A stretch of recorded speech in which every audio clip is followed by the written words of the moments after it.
Hey y'all, thank you all for showing interest in the video. If you like it, please like and subscribe. Have a great rest of the day. And friends, we meet this wonderful morning to commemorate the 253rd anniversary of an event that led to our conflict with England and our national liberty, the Boston Massacre. My name is Ben Setzer. I'm president of Catawba Valley Chapter of Sons of the American Revolution. Our invocation will be offered by our Vice President, John Connor. John?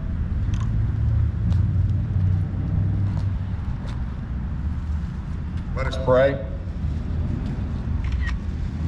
Lord, help us forever remember those guardians who stood in harm's way to protect our loved ones and us. Bless and keep those guardians of liberty and their loved ones, just as they blessed us and ours with their service in the name of freedom. Amen. Thank you, John. Color Guard Commander, post colors. Color Guard, attention, carry on. Forward at a half step, march.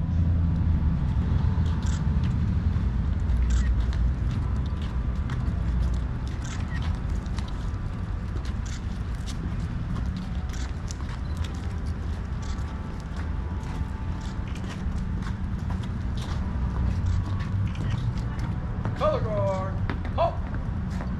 Left face. Freeze in. Arms. Our pledge of allegiance. I pledge allegiance to the flag of the United States of America and to the republic for which it stands, one nation, under God, indivisible, with liberty and justice for all. Our SAR pledge.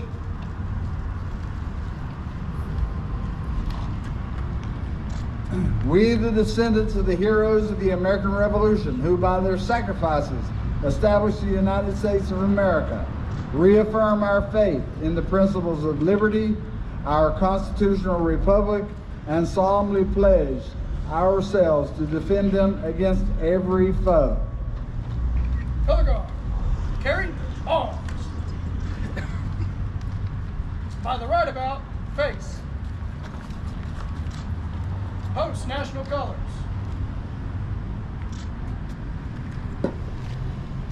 Post remaining colors.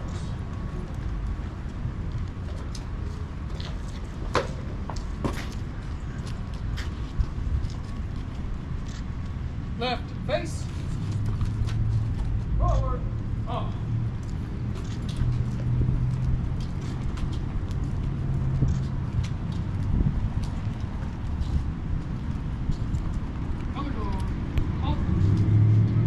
We have welcoming remarks from Miss Pat Hance, chaplain of Jacob 40 chapter of Daughters of the American Revolution.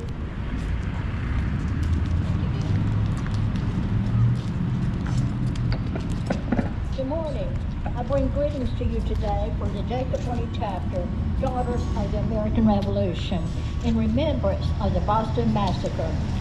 Shouts pierced the icy stillness of the night as a crowd gathered in Boston's King Street on the night of March the 5th, 1770.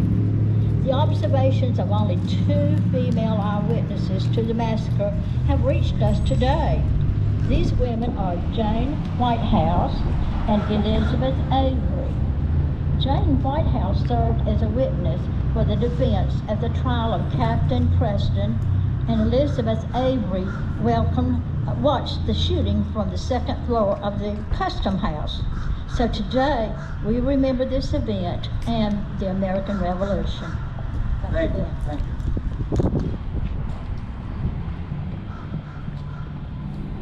Tensions ran high in Boston in early 1770 as more than 2,000 British soldiers occupied the city of 16,000 colonists and tried to enforce Britain's tax laws.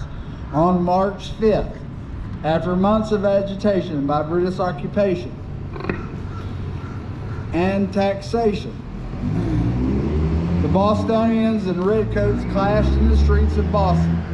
This ended with 5 civilians killed and led to the rallying of Bostonians against the Crown and the evacuation of troops from Boston, and they would not return again for 4 years. On the evening of March 5th, 1770, Private Hugh White was the only soldier guarding the King's money stored at the Boston Common House on King Street.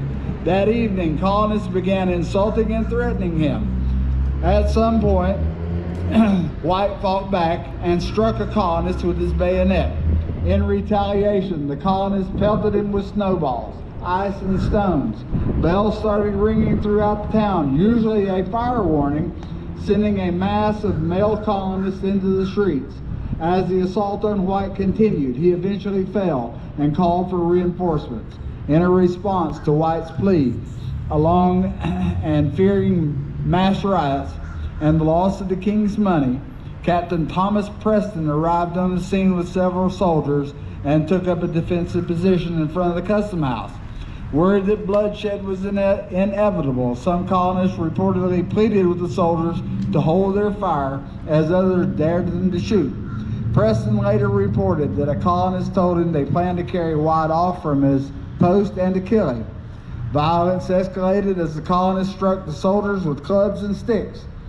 Reports differ of exactly what happened next, but after someone supposedly said the word fire, a soldier intentionally or not, fired his gun.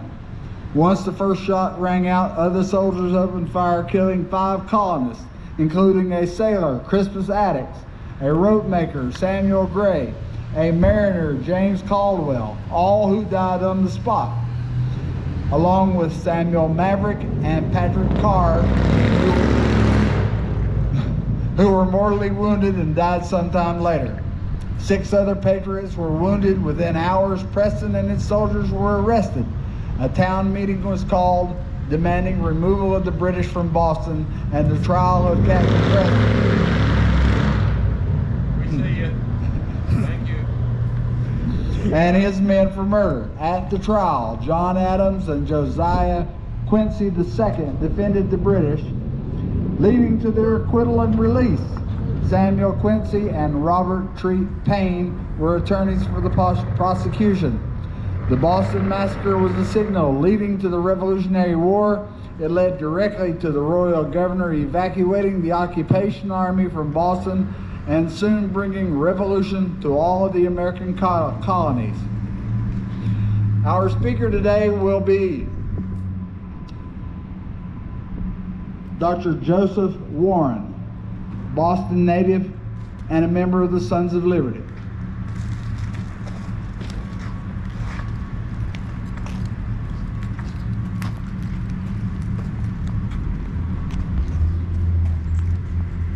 When I speak into it, to be able to be heard. Friends, townspeople, Americans, I am Dr. Joseph Warren of Boston. When we turn over the historic page and trace the rise and fall of states and empires, the mighty revolutions which have so often buried the face of the world strike our minds with solemn surprise, and we are naturally led to endeavor to search out of such astonishing changes. That man is formed for social life, an observation which, upon our first inquiry, presents itself immediately to our view, and our reason approves that wise and generous principle which actuated the first founders of civil government, an institution which has its origins in the weakness of individuals and has for its end the strength and security of all. And so long as the means of effecting this important end are thoroughly known and religiously attended to, government is one of the richest blessings to mankind and ought to be held in the highest veneration. It was this noble attachment to a free constitution which raised ancient Rome from the smallest beginnings to that bright summit of happiness and glory to which she arrived. And it was the loss of this which plunged her from that summit into the black gulf of infamy and slavery. It was this attachment which inspired her senators with wisdom. It was this which glowed in the breasts of her heroes. It was this which guarded her liberties and extended her dominions, gave her peace at home, and commanded respect abroad. When this degenerated, there rose tyrants and oppressors. Her senators, forgetful of their dignity and seduced by base corruption, betrayed their country. Her soldiers, regardless of their relation to the community, and urged only by hopes of plunder and rape, and hired to the trade of death, with relentless fury they perpetrated the most cruel murders, whereby the streets of imperial Rome were drenched in her noblest blood. Thus the Empress of the world lost her dominions abroad, and her inhabitants, dissolute in their manners, at length became contented slaves. And she stands to this day the scorn and derision of nations, and a monument of this eternal truth, that public happiness depends upon a virtuous and unshaken attachment to a free constitution. It was this attachment to a constitution founded on free and benevolent principles which inspired the first settlers of this country. They saw with grief the daring outrages committed on the free constitution of their native lands. They knew that nothing but a civil war could change that at the time to restore its pristine purity. So hard it was to resolve to imbue their hands with the blood of their brothers that they chose rather to quit their fair possessions in their homelands and seek another habitation in a distant land. When they came to this new world, which they fairly purchased from the Indian natives, who were the only rightful proprietors, they cultivated the then barren soil by their incessant labor and defended their dear-bought possessions with the fortitude of the Christian and the bravery of heroes. After various struggles between right and wrong, between liberty and slavery, it is found to be undeniably true that the greatest and most important gift of a British subject is that he shall be governed by no laws but those to which he is either in person or by his representation given his consent. And this I will venture to assert is the grand basis of British and all freedom. It is interwoven with the Constitution, and whenever that is lost, the Constitution itself must be destroyed. Let us now allow ourselves a few moments to examine the late acts of the British Parliament for taxing America. Let us with candor judge whether they are constitutionally binding upon us. If they are, in the name of justice, let us submit to them without murmuring a single word. First, I would ask whether the members of Parliament are the democracy of this province. If they are either the people of this province, ourselves, or were elected by us and the people of this province to represent us, and have therefore a constitutional right to originate a bill for taxing us. It is most certain that they are in fact neither. And therefore nothing can be done or said by the democratic branch of this Constitution as it relates to the Parliament of Great Britain. The power of the monarchy we with pleasure acknowledge, and it resides with the King and the King alone, who may act either in person or by his representative. And I freely confess that I can see no reason why a proclamation for raising money in America issued by the King's sole authority would not be equally consistent with our own Constitution. However, I do not conceive it to be the least bit of importance to us by whom our property is taken without our consent. And I'm very much at a loss to understand what figure of rhetoric the inhabitants of this province may even be called free subjects, when we are obliged to obey implicitly such laws that are made for us by men 3,000 miles off, whom we know not, whom we have never empowered with authority to make laws over us, and how we can be said to have property when a body of men over whom we have not the least bit of control and are in no way accountable to us at all, shall oblige us to deliver up any part or the whole of our substance without even asking our consent. And yet whoever pretends that the late acts of the British Parliament for taxing America ought to be deemed binding upon us must admit at once that we are absolute slaves and we have no property to call our own. It can be no matter of wonder that the people quickly perceived and seriously complained of the inroads which these acts must unavoidably make upon our liberty, and of the hazard to which our whole property is exposed. For if we be taxed without our consent, even in the smallest trifle, we may also, without our consent, be deprived of every single thing we possess. Certainly it never entered the hearts of our ancestors that after so many dangers, their hard-earned property should be at the disposal of the British Parliament. As it was soon found that this taxation could not be supported by reason or by argument, it seemed necessary that one act of oppression should be immediately enforced by another, and therefore, contrary to our just rights and to all the liberties and immunities of British subjects, a standing army was established among us in this time of peace for the enforcement of obedience to acts which, upon fair examination, plainly appeared to be unjust and unconstitutional. The ruinous consequences of standing armies to free communities may be seen in the histories of Syracuse, of Rome, and many other once flourishing states. Their baneful influence is most suddenly felt, for by corruption of morals, the public happiness is immediately affected. Soldiers are also taught to consider arms as the only arbiters by which every dispute must be decided between conceding states. And they are instructed implicitly to obey their commanders, without inquiring into the justice of the cause they are engaged to support. Hence it is that they are ever to be dreaded as the ready engines of tyranny and oppression. And it is too observable that they are prone to introduce the same mode of decision in the disputes of individuals, and from thence have often arisen great animosities between them and the inhabitants who, while in a naked, defenseless state, are frequently insulted and abused by an armed soldiery. And this will be more especially the case when the troops are informed that the intention of their being stationed in any city and among the people is to overawe the inhabitants. This was the avowed design of stationing an armed force in Boston, and we have felt the tragic effects. The fatal 5th of March, 1770 can never be forgotten. The horrors of that dreadful night are but too deeply impressed upon. Language is too feeble to paint the emotions of our souls. When our streets were stained with the blood of our brothers, when our ears were wounded by the groans of the dying, and our eyes were tormented with the sight of mangled bodies of the dead. When our alarmed imagination presented to our view our houses wrapped in flames, our children subjected to the barbarity of a raging soldiery, our innocent daughters exposed to all the insolence of unbridled passion, our virtuous wives endeared to us by every tender tie, falling sacrifice worse than brutal violence.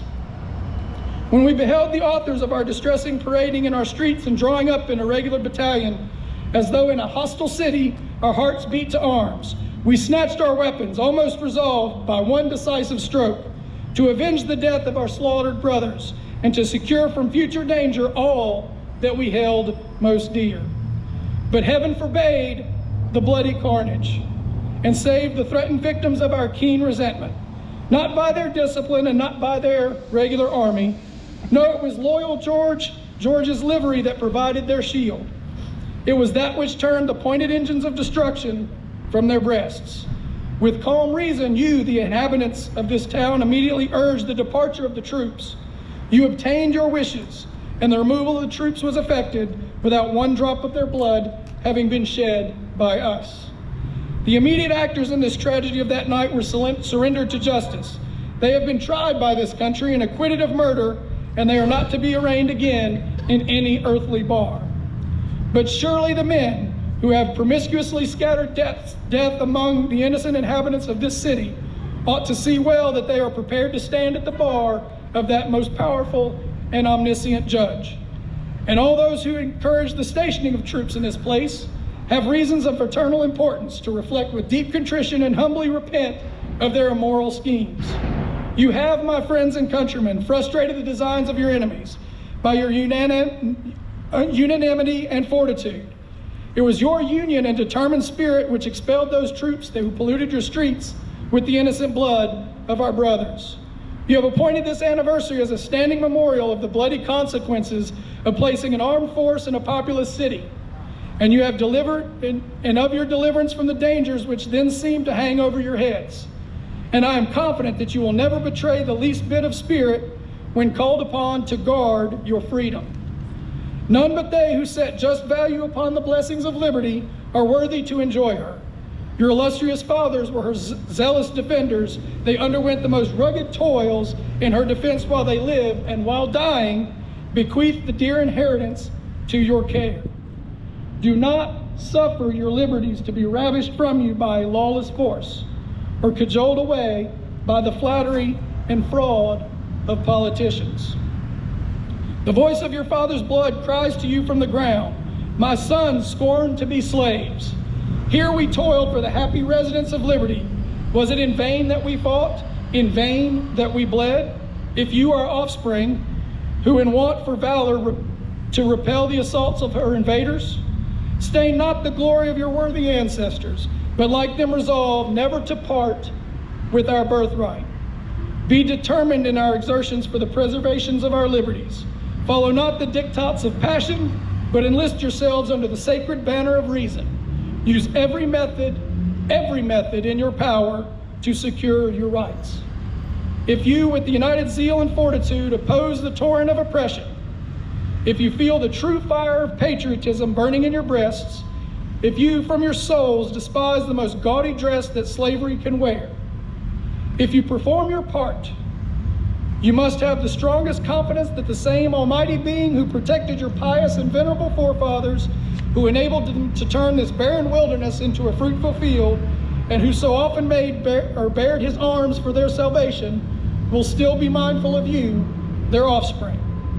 May this almighty being graciously preside in all our councils. May he direct us to such measures as he himself shall approve and be pleased to bless.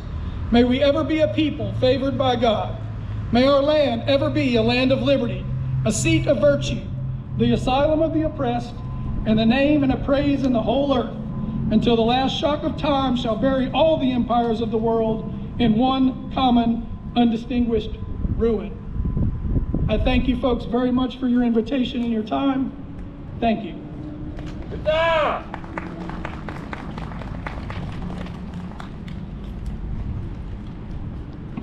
Patriot Joseph Warren was many other things. He was also the first Grand Master of all Masons in Massachusetts, and later made the first Grand Master of all Masons in America.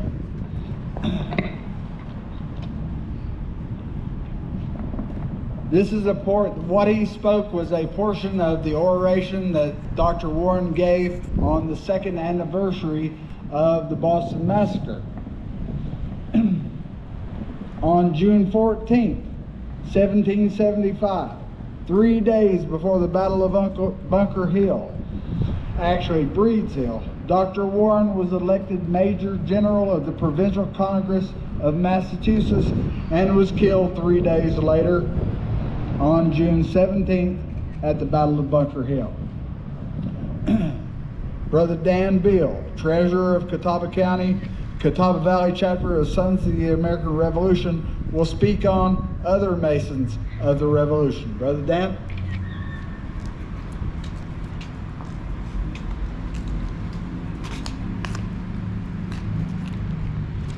Thank you.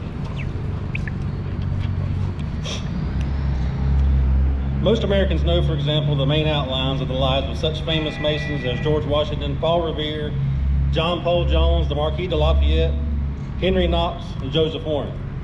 However, there are other brethren less known than these who contributed greatly to the creation and preservation of our country. And here are brief sketches of a few of them. Brother Samuel Nichols, born in Philadelphia 1744, was a successful businessman. On November 10, 1775, Congress commissioned him to organize and train 5 companies of Marine forces, skilled in the use of small and large firearms to protect America's ships at seas. They soon ably demonstrated these capabilities and were successful in forays in the Bahamas, where they captured a large quantity of military supplies sorely needed for the war effort. During the winter of 1776 and 77, they provided reinforcements for Washington's small army, helped with the boats crossing the Delaware River at Trenton, and fought in the Battle of Princeton. Though he never carried the title while he lived, Nicholas is considered the first commandant of the Marine Corps. His achievements certainly exemplify the Marine motto, Semper Fidelis. Brother John Glover, born in 1732 and raised in Marblehead, Massachusetts, became wealthy from his fishing and mercantile enterprises. Commissioned to head the Marblehead Regiment after the Battle of Lexington, he joined General Washington at Cambridge, where his men were trained for naval operations. They successfully engaged the British at sea and later triumphed over severe odds to evacuate the desperate remnants of Washington's army from Long Island to Manhattan. Had they not succeeded, the tide of the war would have completely changed. Brother Glover and his forces were again challenged when called upon to ferry Washington's forces across the Delaware River on the famous Christmas Eve raid. Not only were they successful in moving Washington's troops to Trenton, they also carried back 950 prisoners to the Pennsylvania shore. He later participated in the Saratoga and Rhode Island campaigns. Clearly his exploits were vital to the war effort. Brother Robert R. Livingston, born in New York in 1746, diplomat and statesman. He served in the 2nd, 3rd, and 4th Provincial Congress of New York from 1775 to 1777, as well as delegate from New York to the Continental Congress for the same years. Although he was a member of the committee which drafted the Declaration of Independence, he did not sign the final document due to absence in New York to attend a meeting of the 4th New York Provincial Congress. He became the first chancellor of the state, and as such he administered the oath of office to George Washington at the first presidential inauguration in New York on April 30th, 1790. He later became minister to France, and in association with James Monroe in 1803, brought about a great bargain for the U.S., the Louisiana Purchase. He had broad interest, and after retiring in 1804, became involved in improving agricultural, such as the introduction of gypsum as fertilizer. Brother and Major General John Stark, born in New Hampshire in 1728, used the skills learned from a life on the frontier when he was commissioned a lieutenant in the French and Indian War. Then in 1775, he was commissioned a colonel, fought at Bunker Hill, helped the fortifying of New York, and then joined General Gates in the Canadian expedition. He returned to participate in the battles of Morristown and Short Hills. When he died in 1822, he was the last surviving general officer of the Revolution. Brother William Ellery, a signer from Rhode Island of the Declaration of Independence and the Articles of Confederation, was born in Newport in 1727. After graduating with honors from Harvard College, he tried a number of careers before deciding to study law. He left his thriving practice to join the Sons of Liberty and was elected to the General Congress each year until 1786. He described his experience of the signing of the Declaration of Independence. "I was determined to see how they all looked as they signed what might be their death warrant. I eyed each closely as he affixed his name to the document. Undaunted resolution was displayed in every countenance." Although recognized as one of the ablest and most influential members of Congress, Brother Ellery retired in 1786 and accepted an appointment from George Washington to serve until his death as the U.S. Collector of Customs for the District of Newport, a busy and active port of commerce. Brother Mordecai Gist, born in Maryland in 1742, grew up in Baltimore and ran a successful shipping business. In 1775, he took part in organizing the Baltimore Independent Company of Militia, which in 1776 was part of the contingent sent to help Washington in New York. Instrumental in delaying the British at the Battle of Brooklyn Heights, he attended the convention of military lodges at Morristown, New Jersey, and was elected as president on January 9, 1780. Though unsuccessful, one of this convention's resolutions was to recommend an American Grand Lodge with George Washington as Supreme Grand Master. Gist became Worshipful Master of the Maryland Military Lodge, whose records were captured by the British at the Battle of Camden, South Carolina, August 16, 1780. However, these records were later returned by General Gist by Lord Cornwallis, himself British general and a Mason, to surrender at Yorktown. Brother John Marshall, born in a Virginia cabin in 1755, had little formal education, but after reading law on his own, he took a 6-week course at William and Mary College and was accepted by the bar. Impressed by Patrick Henry's memorable speech, "Give me liberty or give me death," before the Virginia House of Burgesses, both John and his father, Thomas Marshall, joined the Minutemen and were involved in actions at Great Bridge and Norfolk. Both served in the same regiment of the Continental Army at Valley Forge and fought at Brandywine, Monmouth, Germantown, Stony Point, and Yorktown. John returned to the House of Burgesses and served in the U.S. House of Representatives and as U.S. Secretary of State before becoming Chief Justice of the U.S. Supreme Court. In this position, he ruled on fundamental legal decisions which have shaped our nation ever since. Brother General Hugh Mercer, born in Scotland in 1725, received a medical education there prior to joining the Army as a surgeon's mate. He immigrated to the colonies and established a medical practice in Pennsylvania. He participated in the French and Indian War, where he met George Washington, who persuaded him to move to Fredericksburg, where he returned to his medical practice and became, like Washington, a Mason in Fredericksburg Lodge No. 4. When the Revolutionary War broke out, he returned to his military career, and the Continental Congress appointed him a brigadier general. He took part in the crossing of the Delaware, and his troops were in the lead into Trenton on that historic December 26, 1776. At the Battle of Princeton, his horse was shot out from under him, and he was killed on the ground by British troops. Brother John Peter Gabriel Muhlenberg, born in Pennsylvania in 1746, was the son of Henry Muhlenberg, the founder of the Lutheran Church in America. He traveled in Germany to study theology and returned to the colonies in 1766 to become a pastor of Lutheran churches in New Jersey. He moved to Woodstock, Vermont in 1722, but in accordance with the practice of the day, he was required to go to England to be ordained an Episcopal priest before he could collect tithes. When he returned to America, he was assigned to an Episcopal parish in Virginia. A friend of George Washington and an ardent patriot, he became a colonel in the army. He dramatically ended a famous sermon with these words: "There is a time for all things, a time to preach and a time to pray, but there is also a time to fight, and that time has come now." He quickly removed his clerical robes, revealing his colonel's uniform, proceeded to the door, ordered drums to beat for recruits, and 300 members of his congregation responded. This group became the 8th Virginia Regiment, or German Regiment, and Brother Muhlenberg successfully engaged in a number of battles. After the war, he returned to Pennsylvania to become a U.S. congressman. He was elected senator in 1801, but never served, having resigned to accept an appointment from President Jefferson as supervisor of the revenue of Pennsylvania and collector of customs for the port of Philadelphia. Brother James Jackson, born in England in 1757, immigrated to Georgia at the age of 15. He was placed with a prominent Georgian family and began reading the law at the Savannah firm of Samuel Farley, a Freemason. When the war came, he already had demonstrated his strong belief in the cause and was instrumental in framing Georgia's first state constitution. He had enlisted early in the militia, and when the British took Georgia, he rose to the rank of colonel with distinguished service in the battles in Georgia, South Carolina, and North Carolina. When the British were forced from Savannah, he, at the young age of 25, was assigned command of the city and eventually was promoted to Major General in the Georgia militia. After the war, he embarked on a political career as governor, U.S. congressman, and U.S. senator. He died in Washington and is buried in the Congressional Cemetery.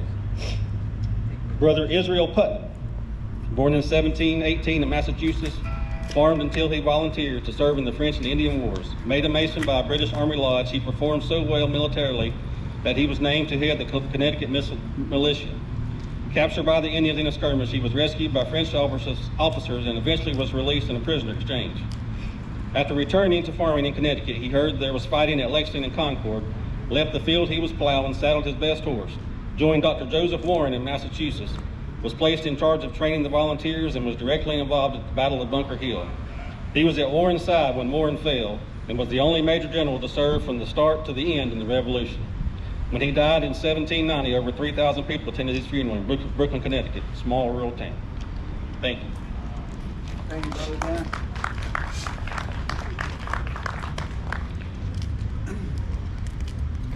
Why? Let's see. A bit of information. George Washington would have no one but Masons in his general staff. So we will have presentations of wreaths. Please come and render honors as you are called. Stephen McKee, State Regional Vice President.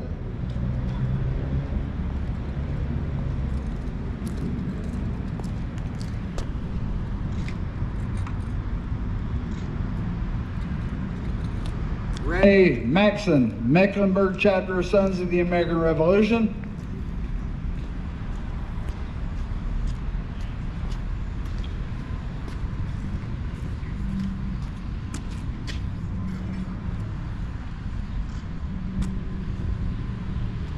Roy Lightfoot, Catawba Valley Chapter of Sons of the American Revolution.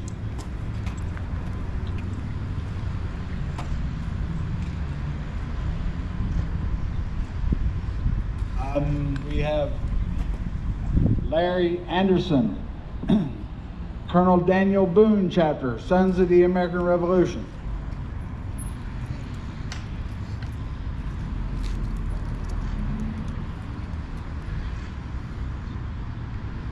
Have we missed any SAR chapters? We have Helen Maxson, Battle of Charlotte, DAR.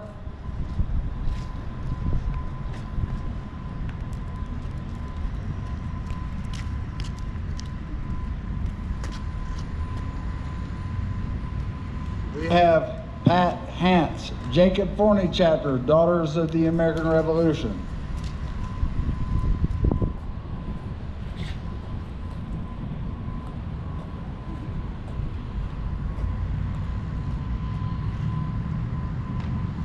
I hope I can say this right. Nedry Hayden, Vesuvius Furnace chapter of Daughters of the American Revolution. Close. Have I missed anyone? In closing, why is the Boston Massacre significant to us here in Lincoln, North Carolina? The Boston Massacre marks the beginning of the battles of the American Revolution, a conflict that lasted 13 years. George Washington was busy with the British in New York and Pennsylvania. General William Howe had several devastating victories over Washington. The war was not going well for the Patriots in the North. Charles Lord Cornwallis was made general in 1776 and sent to the Carolinas with reserve troops to reinforce the Southern expedition led by General Henry Clinton, with intentions to retain the South for England and cut off any supplies headed to Washington's troops and to cut the colonies in half. The South did not fare well for the British. More battles were fought in North Carolina and South Carolina than in the rest of the country, and fought with more American victories.